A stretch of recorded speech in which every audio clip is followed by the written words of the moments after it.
ಸಂತಾನವಿಲ್ಲ ಅಂತ ಹೇಳುವುದಾಗಿ ಚಿಂತಿಸ್ತಾ ಇದ್ದು 7-8 ವರ್ಷಗಳು ವಿವಾಹವಾಗಿ ಇದ್ದರೂ ಕೂಡ ಸಂತಾನ ಹೇಳ್ತಕ್ಕಂಥದ್ದಾಗದೇ ಇದ್ದಂಥ ಸಮಯದಲ್ಲಿ ನಮ್ಮ ಬಳಿಗೆ ಬರ್ತಾರೆ.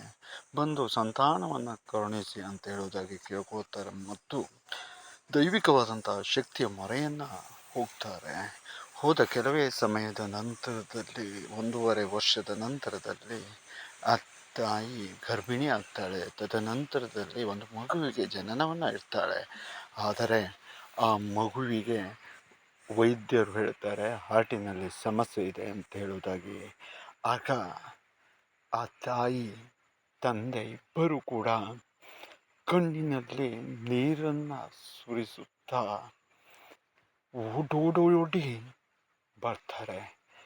ಬಂದು ಅವರ ಕಷ್ಟವನ್ನು ನಮ್ಮ ಹತ್ತಿರದಲ್ಲಿ ಹೇಳ್ಕೊಂಡು ತದನಂತರದಲ್ಲಿ ವಿಚಾರವನ್ನು ಮಾಡಿ ನೋಡಿದಾಗ ಆ ಮಗುವಿಗೆ ರೀತಿಯಾದಂಥ ಯಾವುದೇ ಸಮಸ್ಯೆ ಇರಲಿಲ್ಲ. ಆದರೆ ಕೋವಿಯ ರೀತಿಯಾದಂತಹ ಒಂದು ಪ್ರಕೃತಿ ಹೇಳ್ತಕ್ಕಂಥದ್ದು ಮಾತ್ರ ಆ ಮಗುವಿಗೆ ಇರತಕ್ಕಂಥದ್ದು.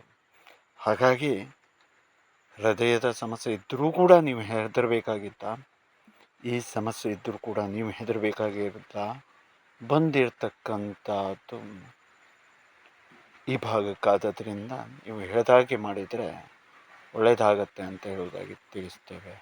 ಆಗ ಅವರು ನೀವು ಹೇಗೆ ಹೇಳ್ತೀರೋ ಹಾಗೆ ಕೇಳ್ತೀವಿ ಅಂತ ಹೇಳ್ಕೊಂಡು ಅದನ್ನು ಮಾಡ್ಕೊಂಡು ಹೋಗ್ತಾರೆ.